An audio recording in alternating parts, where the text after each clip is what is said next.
Kalau misalnya Anda sudah melakukan penelitian di sini, kira-kira kok berani mengambil penelitian ini? Salah satu hasil penelitian rekomendasi dari BUIN, hasil penelitian BUIN adalah sebuah tomago direkomendasikan. Nah, apa kriteria sehingga sebuah tomago ini bisa direkomendasikan berdasarkan hasil penelitiannya Ibu Prof. Baik, untuk kriterianya itu Ya. dilakukan penskoran dan pembobotan dari 11 parameter peta-peta tematik. Di antaranya peta penggunaan lahan, peta saluran irigasi, peta lokasi subak dari DAS, kesesuaian lahan subak untuk tanaman pangan, kesesuaian lahan dari peta RT RW, kemudian luas minimal, jarak dari pusat kota, peta curah hujan, peta relief, dan sumber air. Itu saja, Bu. Ya, dari sekian banyaknya, yang mana yang paling menonjol di situ di Subak Temago? Dari pengamatan Anda, Berdasarkan pengamatan sehingga Prof. menyarankan ini direkomendasikan. Berdasarkan pengamatan saya, yang paling menonjol itu kesesuaian lokasi lahan pertanian dalam alokasi ruang di RT RW, Bu. Karena Subak Temaga ini di RT RW ditetapkan sebagai kawasan RTHK. Ya, terus apalagi yang kamu tahu?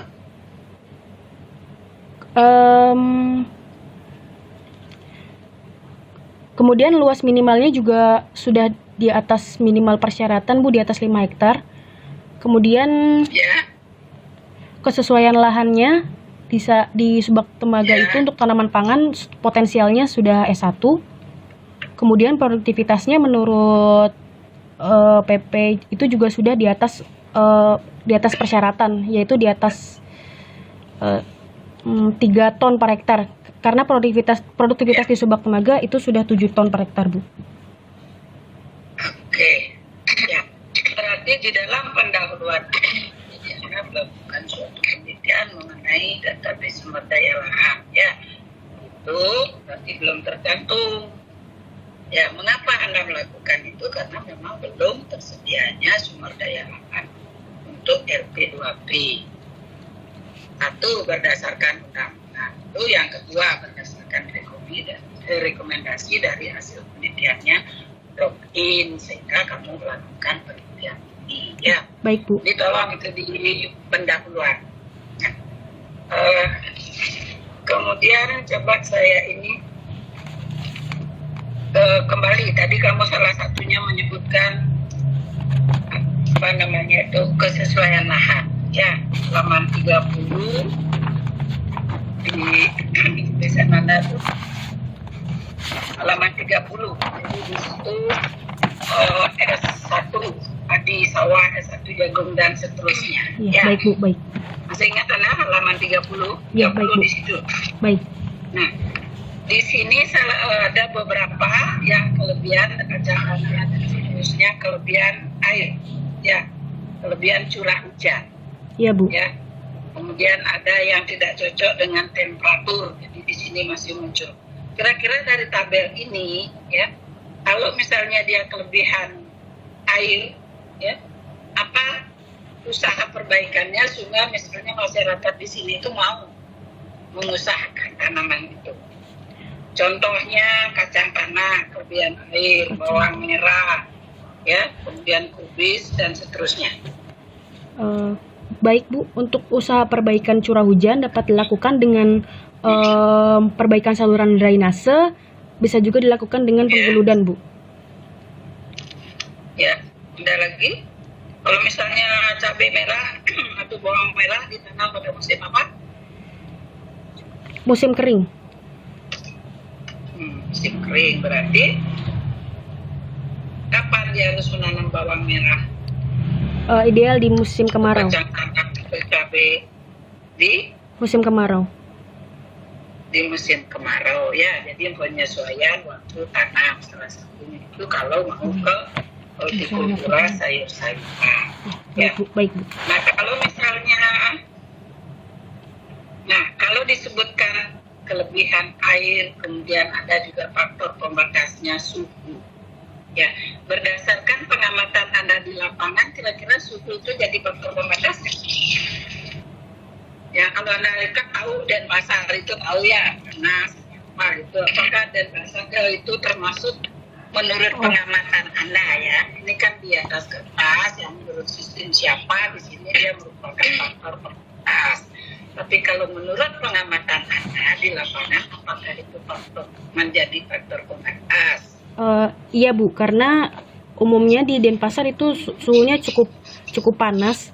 Sedangkan untuk tanaman-tanaman yang memiliki faktor pembatas suhu ini membutuhkan suhu yang cukup dingin Bu, di antara 26 sampai 28 derajat Celcius. Nah, yang benar. Ini 26 sampai 28. Ya, 26,7 sampai 28,7. Di lapangan berapa suhunya? Di lapangan berapa? Kalau untuk suhu di lapangan saya tidak mengukur suhu di lapangan, Bu. Ya tidak, kan harus punya data iklimnya tadi ya. Saya nggak tahu data suhu rata-rata Denpasar. Kan di HP biasanya ada ya, di suhu di HP ada. Buka HP langsung ada suhu 31. Denpasar itu kan ya di atas 30 kan biasanya rata-rata di Denpasar tuh. Oh ya, baik Bu. Ya, baik berarti Bu. ini suhu yang dibutuhkan untuk beberapa jenis tanaman itu ya rendah dan itu Ya, Bu. karena bawang dan seterusnya banyak ini yang pembatasnya. Ya tergantung juga pada sistem yang digunakan ya. Ya Bu. Anda tahu beberapa sistem evaluasi klasifikasi lahan evaluasi ya. Nah ini kamu tahu nih sistem apa yang dipakai ini oleh BPI? Ini Sistem apa? sistem klasifikasinya mengacu dari Ritung et al. 2011 Bu. Hitung ya? Iya, Bu. Ya, mungkin ini rutungnya sekian, mungkin yang lain Jainuddin, ya, SAU masih ada banyak seperti serendah ini, gitu ya maksudnya. Ya. Oh iya Bu. Oke, coba kita buka halaman berapa?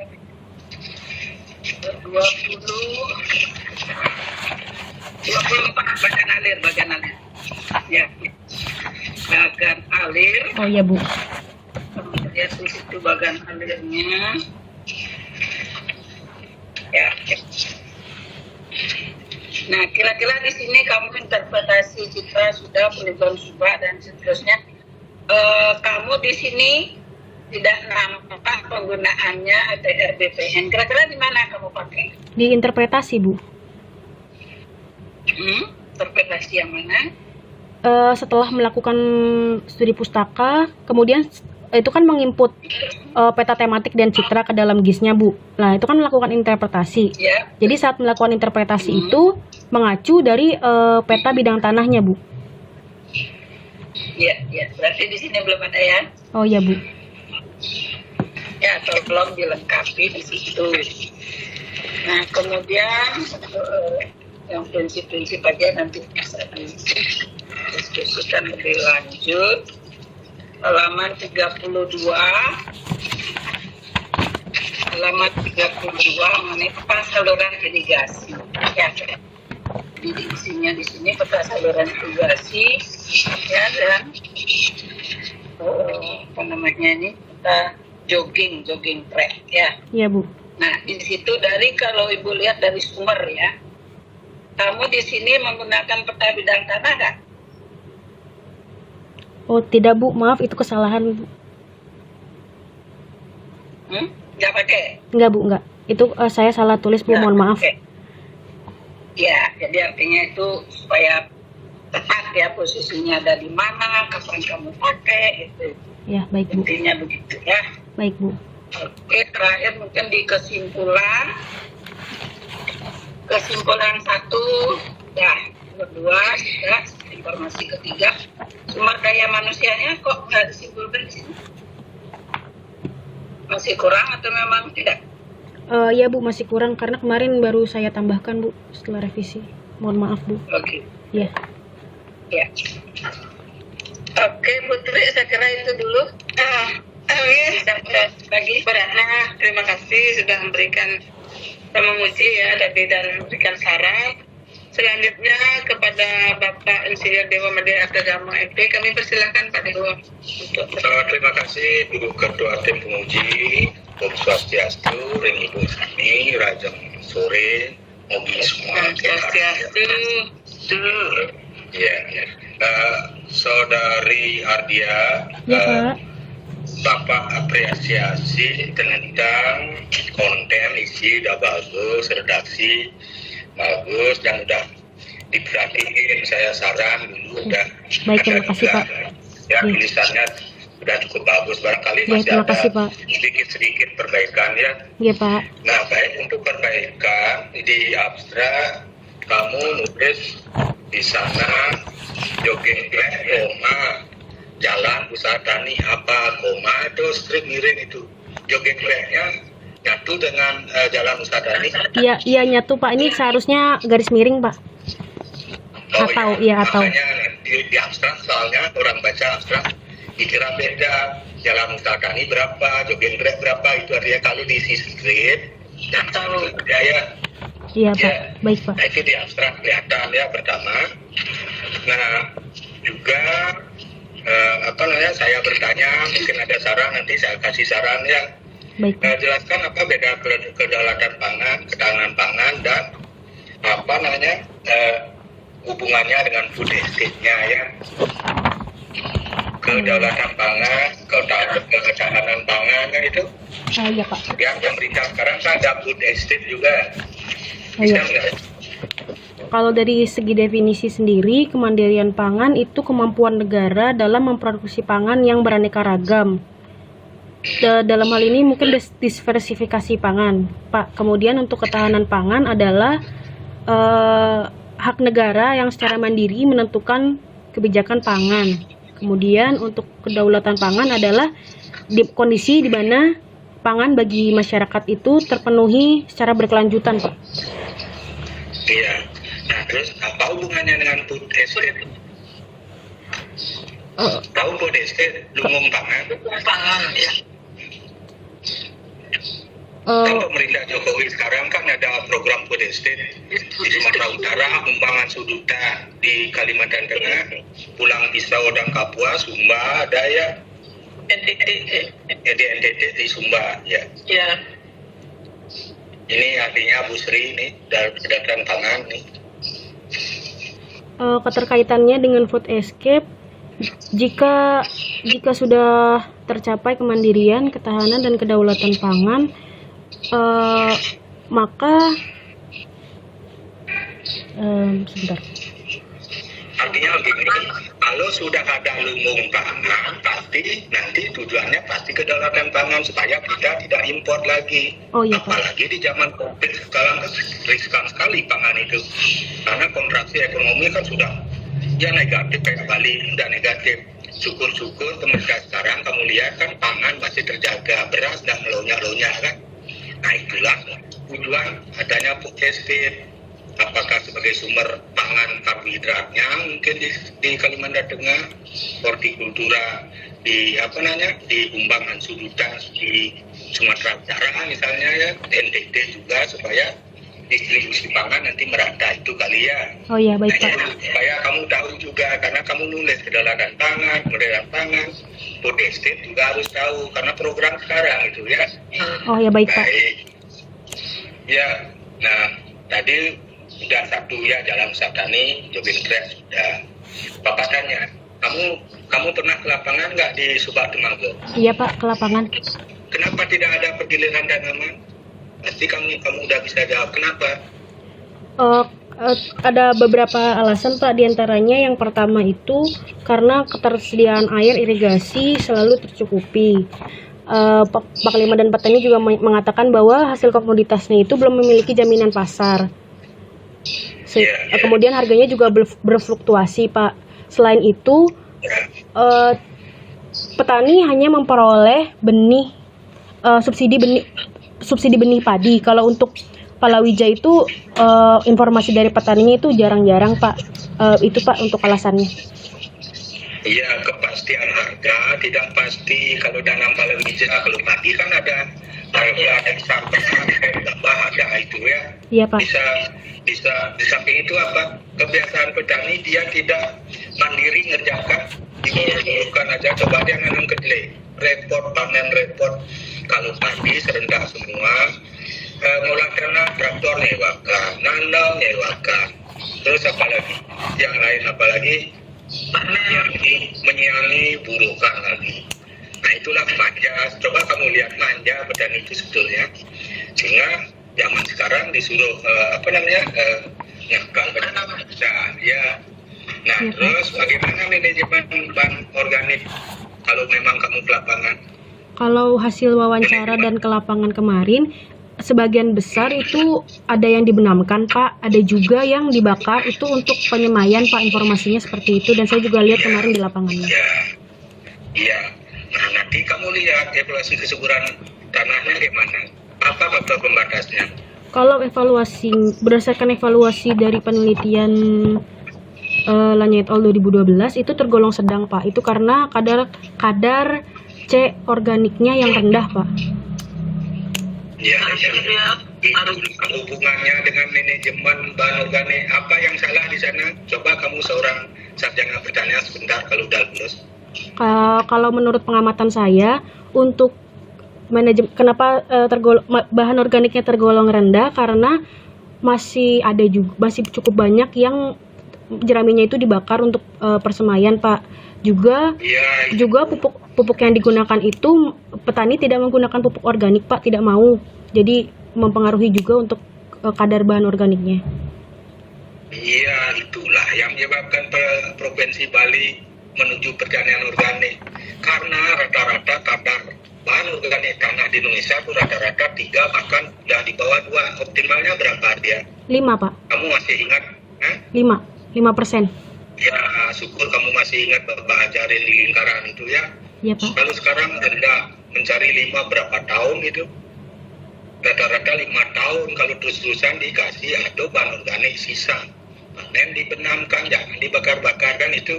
Iya Pak. Tugasmu nanti ya kan itu ya.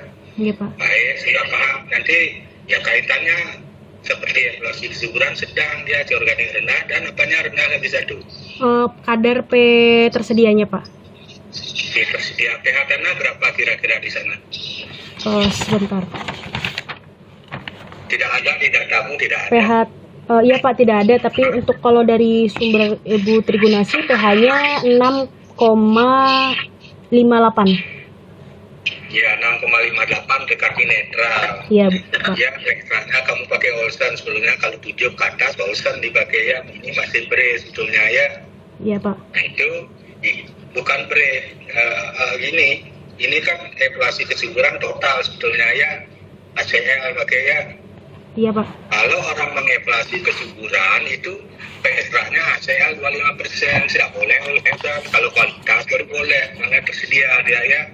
Oh iya Nah, Pak. itu untuk penyadaran aja ya, supaya belajar lagi ya. Kemudian kamu buat peta dengan atribut yang lengkap. Apa tujuannya dengan kebijaksanaan pemerintah kali? Mungkin kamu udah belajar, karena kamu ahli peta, ahli peta sekarang kan segalanya kamu udah tahu. Mohon maaf Pak, bagaimana Pak pertanyaannya? Bagaimana hubungannya dengan program pemerintah Jokowi sekarang dengan peta ini? Baik. Untuk peta kepemilikan lahan khususnya Pak, itu dapat juga membantu untuk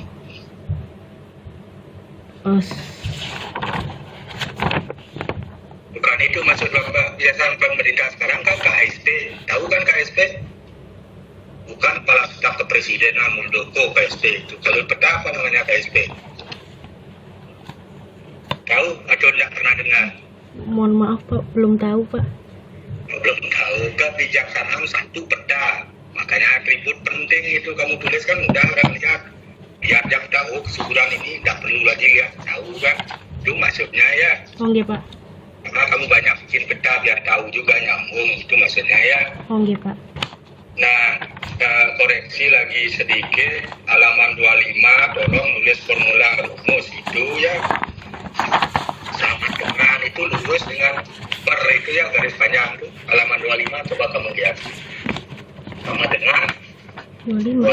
halaman 25 ya. Oh iya, Pak. Ini isi rumus halaman berapa ya? Bukan halaman 25 Ke rumus itu. halaman 22, Pak. Oh, halaman 22 ya. Iya, Pak. Ya sama dengan itu harusnya segaris dengan dana ya. Kan bisa diatur itu. Baik, Pak. Bisa ya itu ya. Nah kemudian pertanyaan Bapak karena Anda meliti kira-kira kalau kamu bandingkan data primer dengan sekunder berapa komposisinya, kira-kira proporsinya yang sekunder berapa, primer berapa, kan banyak ambil data dari Ibu Prof Indayati. Kalau untuk proporsi hampir mayoritas sepertinya dari ini, Pak, data sekunder. Namun tetap saya verifikasi juga, Pak, ke lapangan, baik ke PKC, Pangliman maupun juga melalui wawancara dengan petani, Pak. Ya itu maksudnya evaluasi kesuburan itu kan harusnya data tahun berapa dipakai kan 2012 kan 15 kan udah kelamaan. ya. Iya, Pak. Biasanya orang evaluasi itu paling tidak ya 5 tahun kan. Itu ya tidak apa karena kalau ini dianalisis banyak sekali kamu nanti biaya tidak apa untuk menyadarkan aja ya. Baik, Pak. Nah itu tentang evaluasi. Kemudian luas subak GIS itu aplikasi GIS kamu dapat 133,4 hektar. Itu kan 2020 hasil penelitianmu ya. Iya, Pak. Kemudian dari Prof Indah 2019 143,97 hektar. Nah kamu sudah bisa menyimpulkan alih fungsi lahan atau konversi. Iya, Pak. Apa udah direcek itu? Udah direcek kembali betul segitu atau hitungan apa namanya dikikis saja? Kalau saya menghitung ini hanya lahan sawahnya saja, Pak, yang persawahannya saja, dan ini saya dapat dari hasil menghitung dari program SIK-nya, Pak. Berarti tidak direcek ke lapangan ya, artinya tidak sahih betul ya, artinya kalau ibu Prof kan 143 dia ya. Iya, Pak. Kalau untuk yang saya cek ke lapangan hanya poligon-poligon yang di ATR BPN-nya tuh mungkin kosong, Pak, belum didaftarkan, atau saat saya wawancara dengan Pangliman itu Panglimannya tidak tahu atau mungkin meragukan ini milik siapa, baru saya reinterpretasi langsung di lapangan, Pak. Setelah direinterpretasi baru saya hitung di rumah dari aplikasi QGIS-nya, Pak. Sebetulnya di PPL kan ada di kecamatan, ada luas subak Temago sekarang ada itu. Nah perlu ke lapangan nanti bandingkan kan QGIS kan tahu berapa berubah baru simpulkan konversi sekian dari fungsi sekian kan itu. Ya itu menurut Bapak ya. Oh iya, Pak. Terus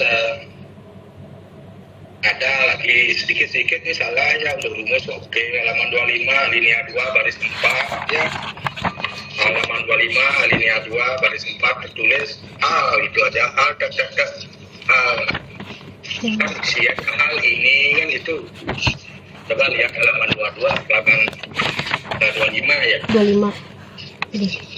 Ya, 25 alinea Alinea 2 ya. alinea Bawahnya itu baris keempat. baris keempat harus sesuai gitu ya. Ya maaf tulisan nggak bagus supaya lebih bagus cantik kayak kamu itu loh. Ini jangan sesuai. Oh iya, Pak. Betul, kan? Iya, ini ada kurang. Ya. Gue, Pak. Ya, syarat halaman 28 lagi bentuk lahan bisa lahannya ya halaman 28. 28. Ya supaya Oh iya, Pak. ya namanya ujian perbaikan sekalian lah sempurna nggak banyak perbaiki. Ya. Iya, Pak. Kemudian kenapa produksi padi di musim hujan biasanya kita harapkan semua petani padi pinginnya di musim hujan hasil bagus. Kenapa ini beda kan musim hujan lebih rendah dia walaupun secara nasional dan provinsi Bali tinggi ini.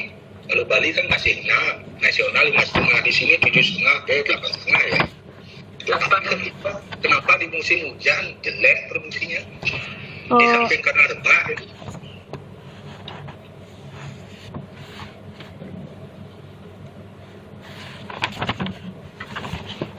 Ya Ardia kan belajar pertanian kan, belajar fisiologi dan agronomi kemarin ikut kuliah. Iya Pak. Tuh, coba diingat musim kemarau apa dipanen banyak? Biasanya kemarau Pak palawija, hortikultura Pak, palawija. Ya, dari padi itu apa yang dipanen lingkungan oleh padi itu jangan oleh manusia. Sekarang belajar agronomi lagi kamu. Saya ingat pelajarannya Pak almarhum Suwaro dulu, Suwaro puas saya. Apa yang dipanen musim kemarau? Cahaya matahari kan tidak ada, bendung tidak ada, makanya karena air tidak jadi faktor pembatas, asimilasi kan penggabungan air CO2 dengan sinar matahari, ya mungkin saja walaupun tidak rendah bisa hasilnya lebih rendah ya di musim yang beda kan Tapana dikirang petaninya musim hujan senang dia ada air, ini kan faktor pembatas airnya enggak, faktor pembatas yang lain itu harus dipikirkan ya. Oke Pak. Sinar matahari itu kan sumber asimilasi di daun ya, dikit-dikit itu harus diingat ya. Oke Pak. Nah, bagaimana potensi pengembangan ekowisata ya, karena ada jogging track juga di Subak Temago, terutama Lagi 2 menit. aja agrowisatanya aja gimana di sana?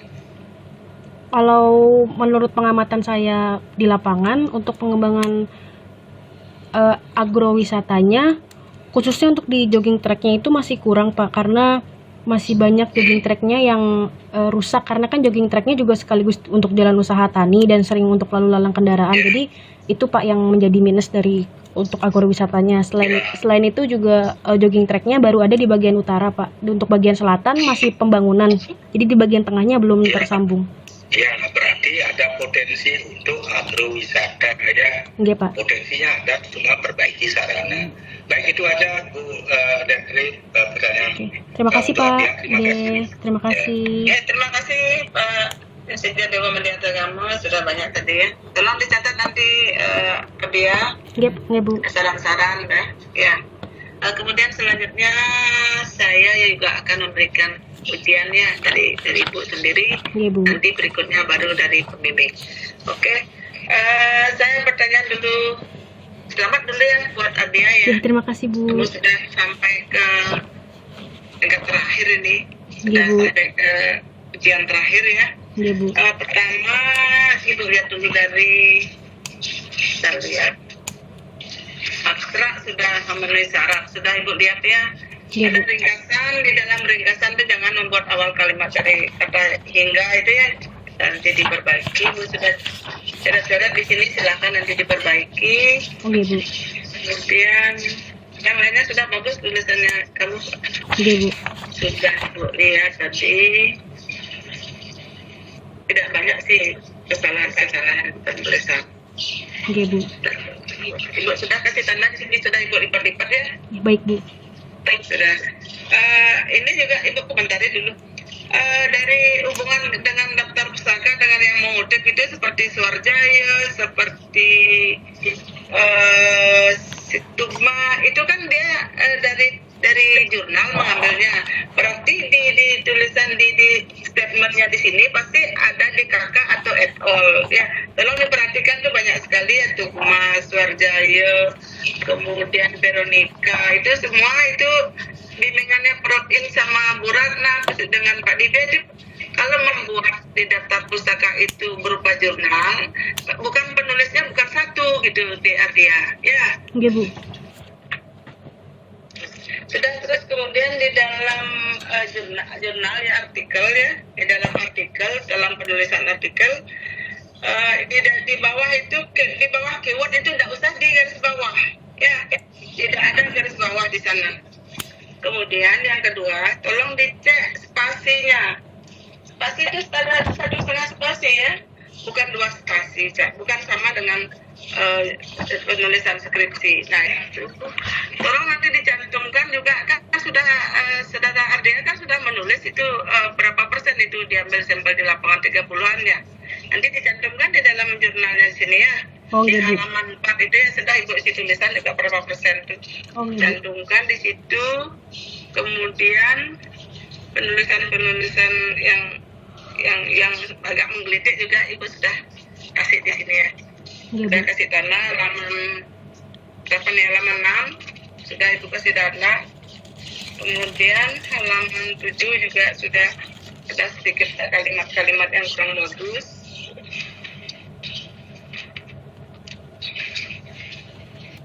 Angge Baye ya, bukan Angge Baye ya. Ya, jadi Ibu lihat tulisan sebak-sebak Angge Baye, bukan Angga Baye. Oh iya, Salah itu ya? baik Bu, mohon maaf Bu. Nanti diperbaiki. Iya Bu. Nah, ini yang Ibu daftar pustaka pada artikel, nanti tolong diperbaiki. Ibu sudah buat di sini ya. Seperti Manalus, Warjaya itu kan bukan dia sendiri yang menulis di jurnal itu, di ejak itu. Jadi dengan pembimbingnya dua-duanya nanti dicantumkan di situ. Iya Bu. Itu juga pada skripsi ya, banyak sekali yang seperti itu. Iya Bu. Sekarang baru Ibu bertanya sekarang sama dia. Nah, Ibu tanya dulu tadi, mungkin sudah tanyakan sama Bu Ratna, Sugeng Ratna, kenapa Subak Temago ya ditetapkan sebagai LP2B? Kira-kira apa yang menyebabkan? Menurut hasil penelitian dari Lanyard All 2019, sangat direkomendasikan berdasarkan penskoran dan pembobotan peta-peta tematik seperti kesesuaian lokasi sawah dengan RT RW, peta penggunaan lahan, posisi dan lokasi subak pada das, jenis sistem irigasi, bentuk wilayah, curah hujan, tinggi tempat, kesesuaian lahan untuk komoditas tanaman pangan, produktivitas, jarak dari pusat kota, dan luas minimal, Bu. Ya, jadi ke 11 parameter itu memenuhi syarat udah di LP2B kan gitu artinya? Iya Bu. Gitu ya. Oke. Lanjut yang kedua. Kalau kita melihat dari kesimpulan atau dari pembahasan tadi, usia petani itu rata-rata yang produktif itu di atas 50 tahun. Nah, sekarang kira-kira bagaimana kiat-kiat saudara bisa mengajak petani milenial itu supaya dia mau terjun ke pertanian? Kira-kira apa kiat-kiatnya yang bisa diberikan kepada anak-anak muda sekarang?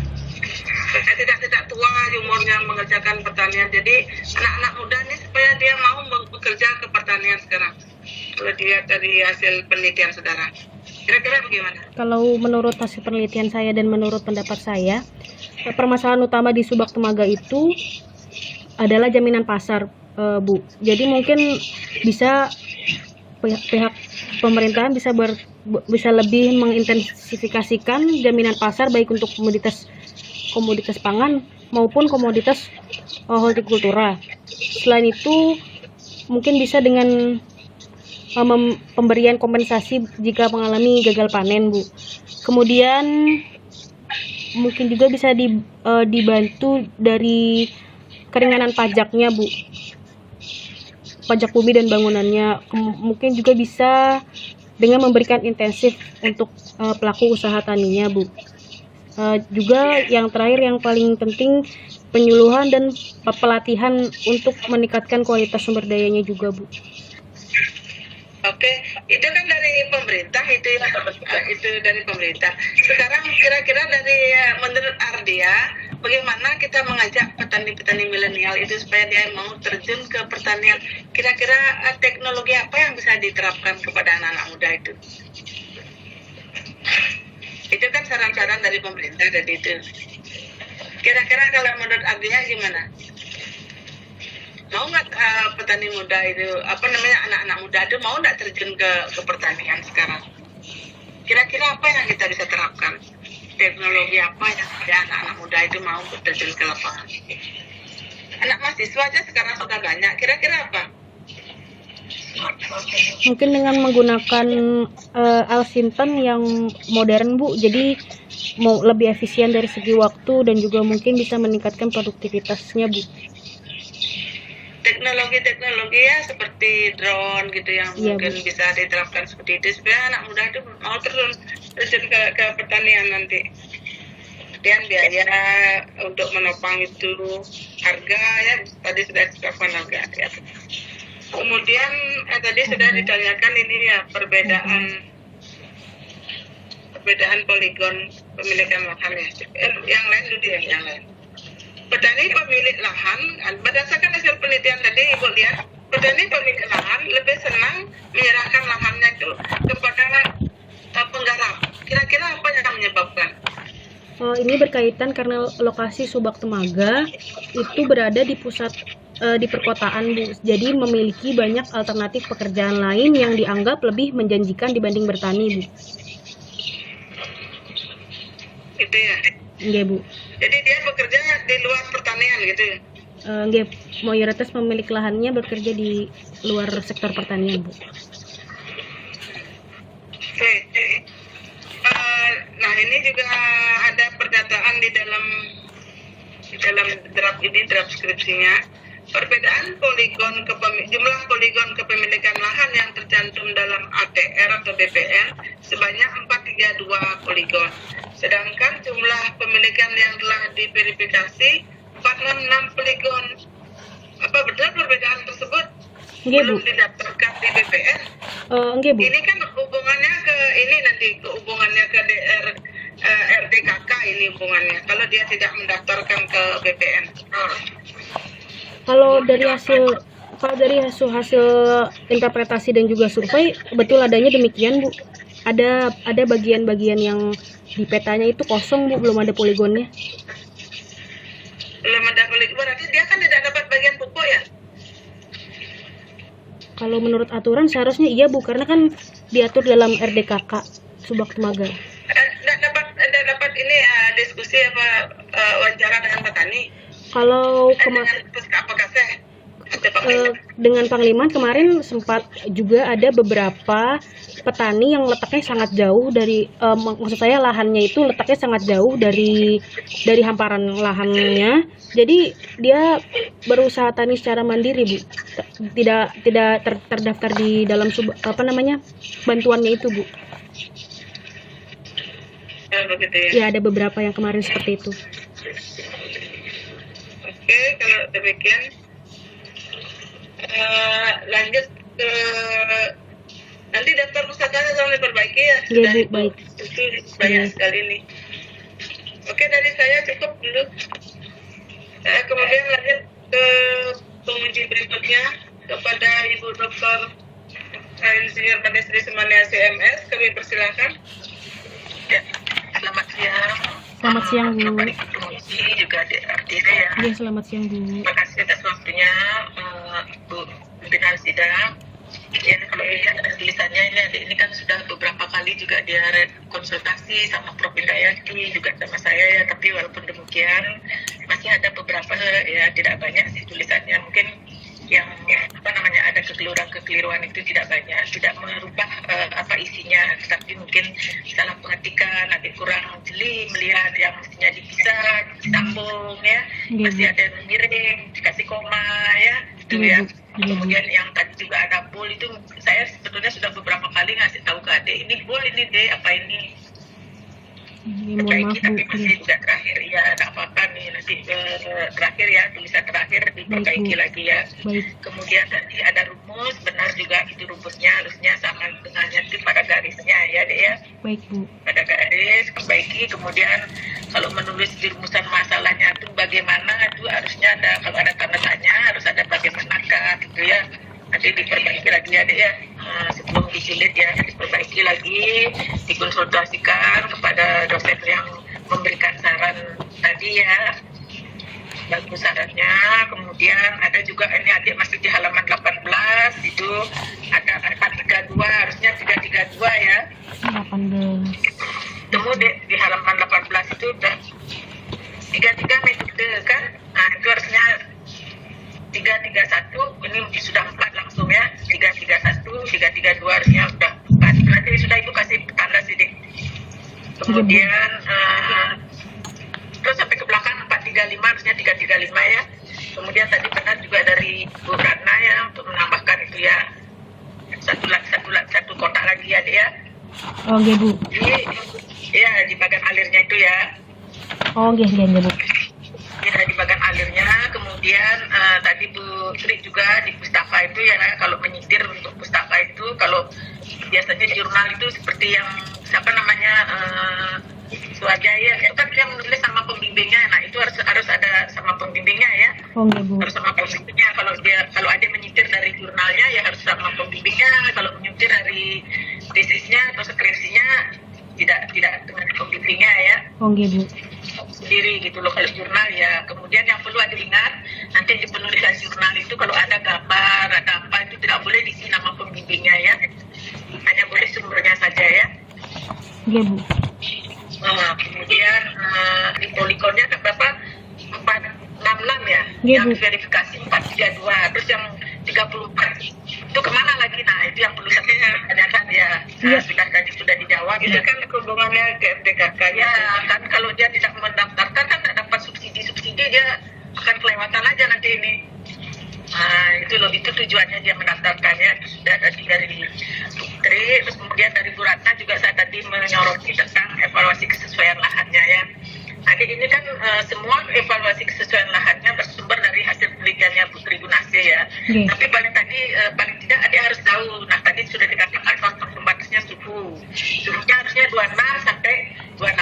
Nah kemudian di kenyataan di lapangan kan 31. Nah kira-kira menurut adik, apa yang harus tadi lakukan kalau misalnya dia perlu suhu 26, 28, tapi suhu di kenyataan di lapangan 31. Nah walaupun adik tidak meneliti apa yang harus dilakukan?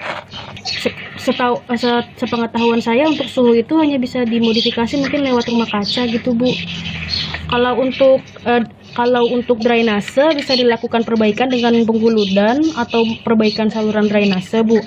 Kalau untuk curah hujan juga demikian Bu. Apa? Kalau ada yang misalnya kalau menurunkan suhu apa yang harus dilakukan?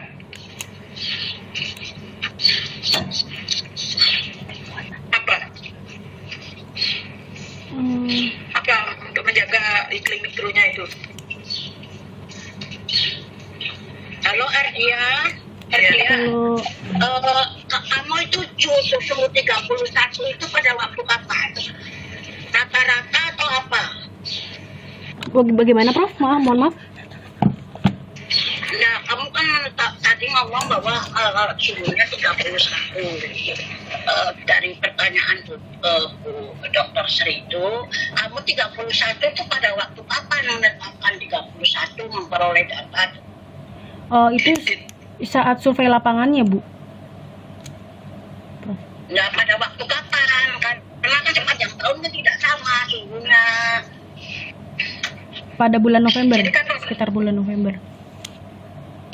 Nah ini kan faktor pembatasnya suhu. Nah kira-kira kalau faktor pembatasnya suhu, apa yang harus adik lakukan gitu loh? Kalau faktor Kalau pembatas, misalnya dia suhu kisaran suhu yang diperlukan untuk pertumbuhannya itu adalah 26 sampai 28. Nah, sedangkan di hasil penelitiannya ini suhu menjadi faktor pembatasnya. Nah, kira-kira kalau suhu menjadi faktor pembatas, apa yang harus dilakukan sehingga nanti mendapatkan suhu yang sesuai untuk pertanaman ini gitu loh?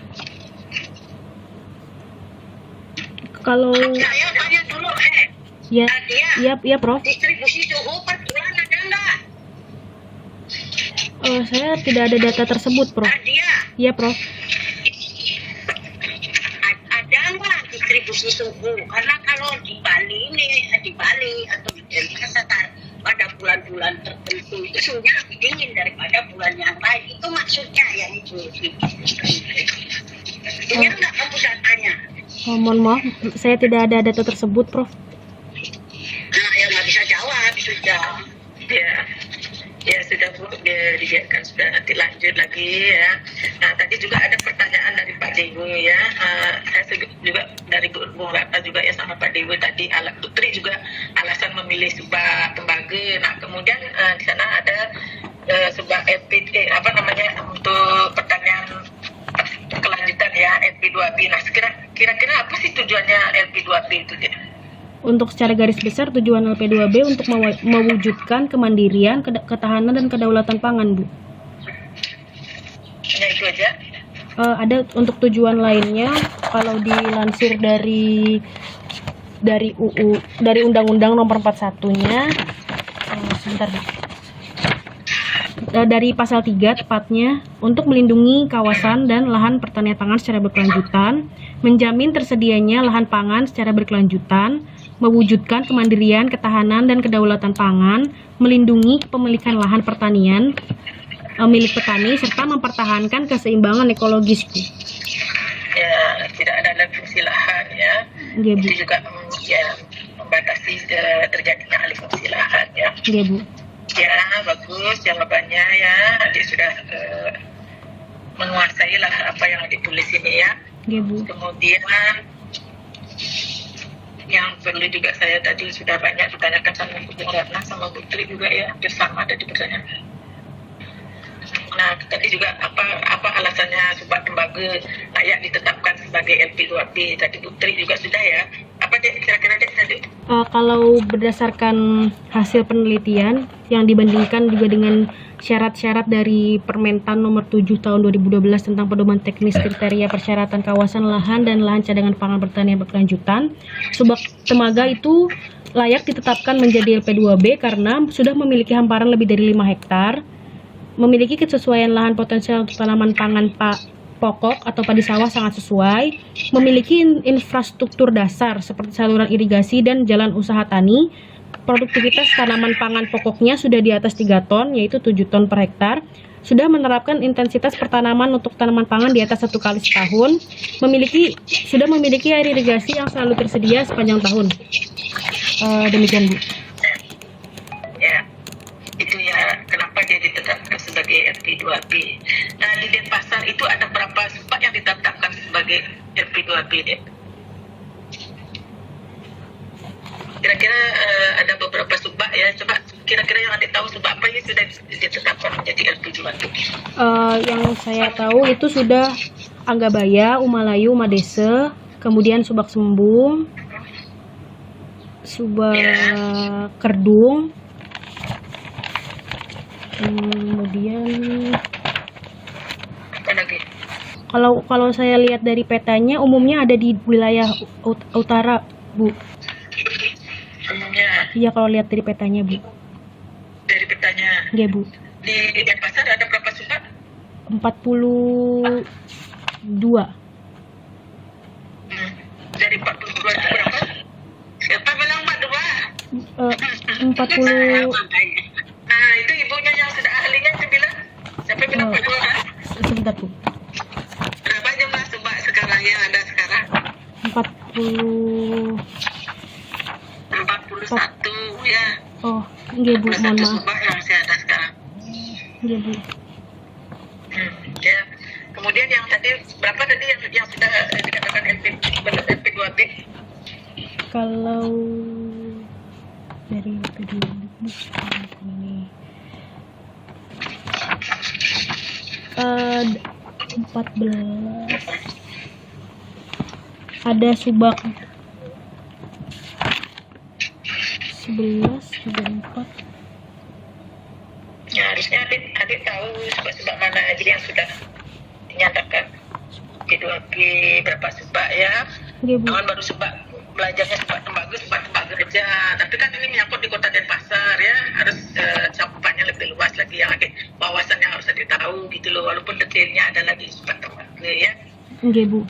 Kemudian saya kira cukup sekian ya Bu pimpinan sidang ya, karena juga sudah sering dia konsultasi dan ada beberapa hal yang sudah pernah saya tanyakan ya. Saya kembalikan lagi ya nanti untuk perbaikan-perbaikannya, ini juga sudah ada ya. Jadi Adian minta ke dosen pengujinya ya, jangan nggak diambil hard copy untuk perbaikannya itu ya. Baik, Bu, Sehingga baik. nanti lebih baik tulisannya. Demikian, terima kasih Bu Tri. Terima kasih Bu Dr. Sri. Tadi sudah menguji ya dan memberikan saran. Selanjutnya kami berikan kepada Prof. Dr. Insinyur Hidayati Lanya MS. Kami persilakan Ibu untuk menguji dan memberikan saran. Assalamualaikum warahmatullahi wabarakatuh. Waalaikumsalam warahmatullahi wabarakatuh. Selamat dulu kepada Adia. Terima kasih, Tentunya Prof. Sampai juga. Terima kasih. Demikian pula kepada Ibu Dr. Tri Gunasih, kepada para penguji yaitu Dr. Sri Sumarniasi, Ibu Insinyur Dewa Pertama, MSI, Ibu Insinyur Ratna Adi, MSI. Yang tadi sih itu sudah banyak sekali masukan-masukan. Memang mahasiswa itu kadang-kadang yang menguploadnya itu juga yang lama diupload padahal mungkin sudah diperbaiki. Jadi komentar saya itu adalah pertama, coba cek cara penulisan itu. Anda betul-betul harus mengikuti bagaimana peraturan atau tata cara penulisan supaya jangan sampai yang namanya dosen itu penguji itu mengoreksi hal-hal yang mungkin tidak prinsip tetapi prinsip juga karena tidak mengikuti aturan. Yang paling gampang itu daftar sastra ya. Nah, tadi dari Bu Ratna itu saya kira bagus sekali kenapa latar belakangnya. Dan sebenarnya itu ya, kalau penelitian, kenapa ini penelitian itu dilakukan? Jadi ada manfaat akademis, ada manfaat teknis. Manfaat teknisnya itu diperlukan untuk apa? LP2B. Secara teknis untuk diajukan kepada instansi terkait, dalam hal ini mungkin Pemda, untuk sebagai referensi dalam perencanaan LP2B, Prof. Ya, jadi dalam membuat perda atau peraturan wali kota itu LP2B itu harus dilengkapi dengan database selain peta supaknya. Anda tadi betul bahwa peta supaknya sudah ada tetapi database-nya. Karena yang sekarang itu yang keluar yang terakhir itu kan bagiannya juga tidak ada, yang apalagi database-nya supaya saja tidak ada. Jadi ini sangat berguna sekali sehingga mungkin nggak tahu nih ini Ibu Koprodi barangkali juga bisa mempromosikan juga pertanyaan yang tadi. Anda itu faktor pembatasnya untuk nanam padi atau nanam apa dalam hal suhu? Kalau suhu Yang suhu itu faktor pembatas suhu itu untuk nanam padi atau palawija atau hortikultur? untuk hortikultura, Prof, khususnya untuk kacang tanah, bawang merah, kubis, brokoli, terong, pare, tomat, pisang, dan tanaman bunga-bungaan.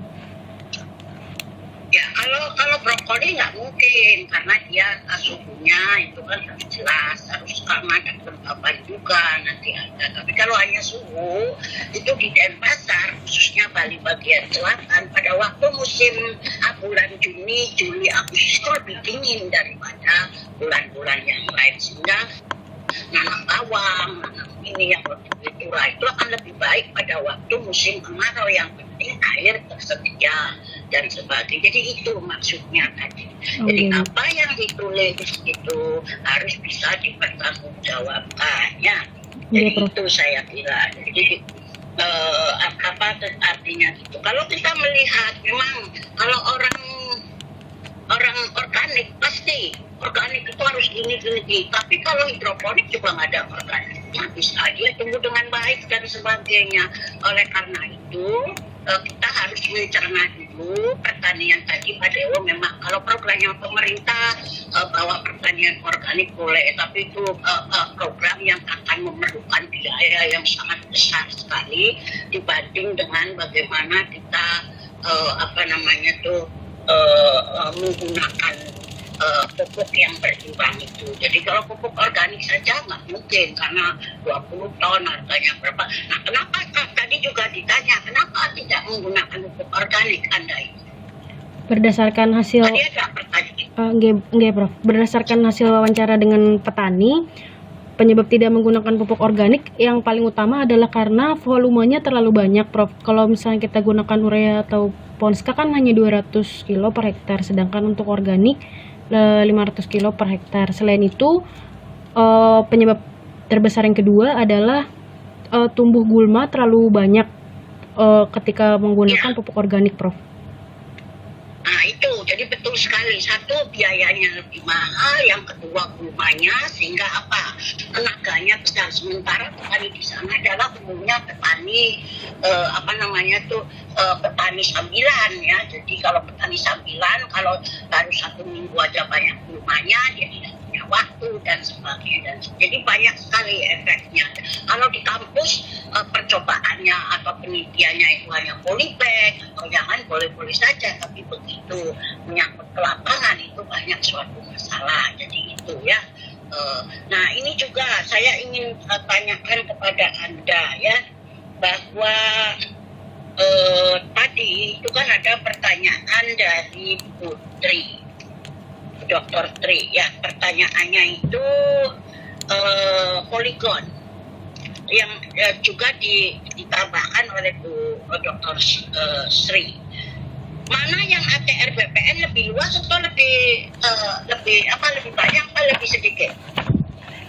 ATR-nya lebih sedikit, Prof. ATR lebih sedikit. Anda bisa saja kalau ATR lebih sedikit itu masuk akal. Karena apa? Karena ATR BPL itu dia melaporkan itu dengan menggunakan citra satelit tahun 2015, sehingga di Subaktenaga itu banyak sekali yang kablingan tanah itu, sehingga sudah banyak dikabling di situ, walaupun di situ adalah RTAK dan sebagainya. Jadi itu, jadi ada data yang berbeda. Anda kan datanya tahun 2020 apa 2019 citranya? 20, Prof. 2020, berarti itu sudah ada kabling-kablingan yang lain sehingga. Nah, saya ingin tanya pada Anda, apa satu kepemilikan itu dicirikan oleh apa? Status kepemilikan, mohon maaf bagaimana, Prof? Ya, jadi satu poligon kepemilikan itu dicirikan oleh apa? Dicirikan dengan nomor. Ya, kalau di BPN itu kan ada registrasi, nomor registrasi kan gitu. Tapi kalau penampakan di citra itu dicirikan oleh apa? Kalau di citra dicirikan dengan pola berpetak-petak berbentuk persegi, kemudian warnanya hijau dan berasosiasi dengan saluran irigasi yang pada citra nampak seperti garis berwarna terang, Prof. Itu sawah sayang. Kalau yang itu sawah, sekarang poligon kepemilikan dicirikan oleh apa? Oh, batas kepemilikan di lapangan itu dicirikan dengan apa itu namanya? Garis bedengan, Prof. Garis-garis itu yang di pinggir. Oh, bedengan, garis bedengan itu kan ada bulan, ada apa, dan dicirikan oleh apa saya?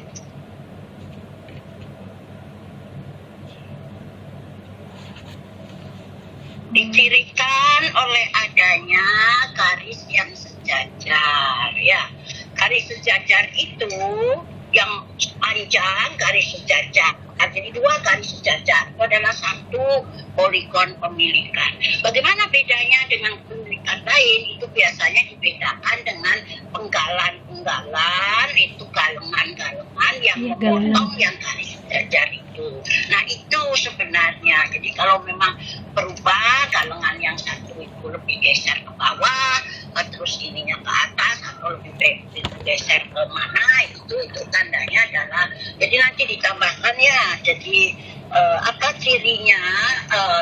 Anda menggunakan kan remote sensing dan GIS, sehingga dalam hal tujuan itu ada tujuannya sudah benar, tapi kesimpulannya itu kesimpulan 3 itu agak nyeleneh. Oke, Prof. Apa coba kesimpulannya? Sesuai dengan judul apa? Sesuai dengan tujuan. Kalau yang saya tulis, sistem informasi LP2B dan kepemilikan lahan disusun dengan menggabungkan data spasial dan data atribut dalam software QGIS. Oke, judul penelitiannya apa? Judul penelitian saya database sumber daya lahan pertanian pangan berkelanjutan berbasis remote sensing dan SIG di Subaktenaga, Kecamatan Denpasar Timur. Ya. Sekarang ini kalau berbasis remote sensing dan GIS, mana kesimpulan? Kesimpulannya ada nggak? Kesimpulan. Ada nggak kesimpulan tentang remote sensing dan GIS-nya? Oh, iya Prof, saya tidak menyantumkan kata tersebut di dalam kesimpulannya. Ya, berarti harus apa? Anda kan berbasis remote sensing dan GIS. GIS. Jadi apa remote sensing itu peranannya di sini? Karena ada berbasis bahwa apa? Remote sensing digunakan untuk mengidentifikasi lahan sawah pada Peta citra. kepemilikan lahan sawah kan itu Oke, Prof. apa? Oke, sekarang kalau Anda itu kepemilikan lang ATR-nya 432, sedangkan pernyataan di lapangan 66, apakah ini langsung Anda menetapkan bahwa tingkat kepercayaannya Pak poligonnya itu 432 dibagi 466 atau gimana? Iya, Prof. 432 dibagi 466 dikali 100. Salah.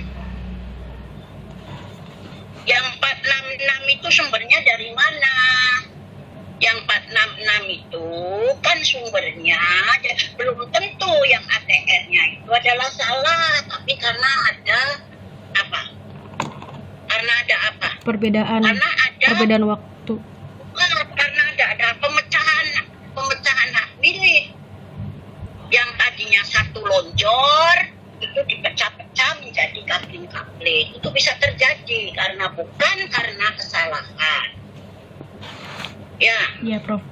jadi apa peranannya dari remote sensing ini adalah untuk mengetahui apa peta kepemilikan lahan itu ya, sangat mudah di situ. Apabila terjadi pecah-pecah, jadi Anda lihat poligon per poligon mana yang masih utuh, mana yang dipecah. Jadi bukan 432 dibagi 466 karena poligon bisa saja poligon nomor 100 itu dipecah menjadi 10 karena yang tadinya itu 25 are dipecah menjadi 2 are menjadi 12 dan sebagainya. Itu yang terjadi di lapangan, sehingga di sini Anda tidak bisa langsung bahwa aplikasi remote sensing untuk pemetaan kepemilikan lahan mempunyai tingkat ketelitian sekian itu tidak bisa. Harus cek dulu apakah penambahan ini memang kesalahan waktunya yang beda ya sehingga ada pemecahan, ataukah memang tidak diidentifikasi oleh atau tidak dilaporkan oleh pemiliknya. Oke, saya mau tanya, tanah hak miliknya berapa? Karena di dalam ATR BPN itu harus ada peta yang dua, yaitu peta yang hak milik dan non hak milik. Artinya yang non hak milik itu adalah belum didaftarkan, belum bersertifikat. Jadi itu lebih banyak ke situ. Jadi Anda angkat. Jadi nanti kesimpulannya diperbaiki, hasilnya juga ditambah ya. Baik, Prof. Tadi ya. Baik, Prof. Ya. Apa coba nambahnya? Untuk koreksinya yang pertama mengganti kesimpulan di nomor 3, menambahkan fungsi remote sensing dan SIG.